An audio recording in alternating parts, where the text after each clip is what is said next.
In the vibrant kingdom of Vijayanagar, ruled by the wise and noble King Krishnadeva Raya, there was one thing that made the palace gardens truly magical: birds and animals of every kind.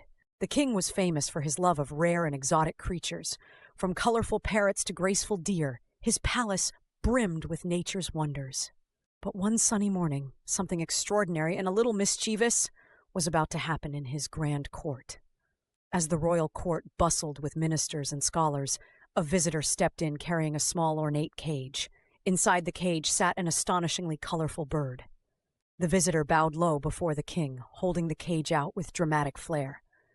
"Your Majesty, I bring you a treasure from the forest," he began, his voice full of excitement. "This bird is like no other. It sings sweetly like a cuckoo. It can mimic human speech like a parrot. Its dazzling colors rival even the rainbow, and best of all, it can dance in the rain like a peacock." The king leaned forward in his throne, captivated. "It dances like a peacock, you say?" the king asked, his tone a mix of curiosity and wonder.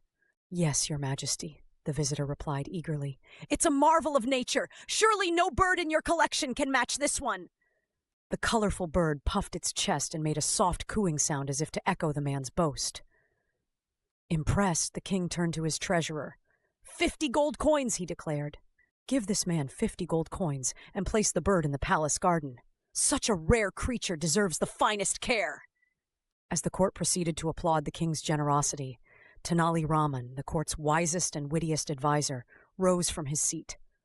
Bowing respectfully, he said, "Your Majesty, forgive me for interrupting, but I couldn't help wondering if this bird is truly as rare as it appears. It seems remarkable, yet something about it feels rather off."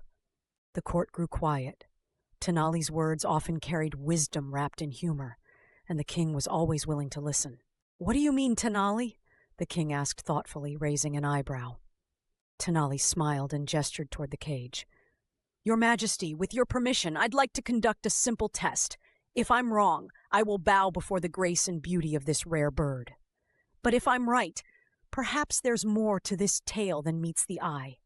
Intrigued, the king gestured for Tenali to proceed. The entire court watched as Tenali picked up a large jug of water from the table nearby and approached the bird. The visitor suddenly looked uneasy, fiddling with his hands as though wishing he could vanish on the spot. Tenali Raman, however, remained calm. With a mischievous twinkle in his eye, he began pouring the water over the bird. At first, the kaleidoscope of colors clung to its feathers. But as the water flowed, something astonishing began to happen. Bright streaks of green, red, and yellow started to drip off the bird. The court gasped in astonishment, their disbelief echoing through the royal hall. Tenali Raman stepped back, a knowing smile playing on his lips, as the truth of the bird's appearance was laid bare for all to see. The king, eyes wide with surprise, leaned back in his throne, his mind racing with the implications of Tenali's revelation.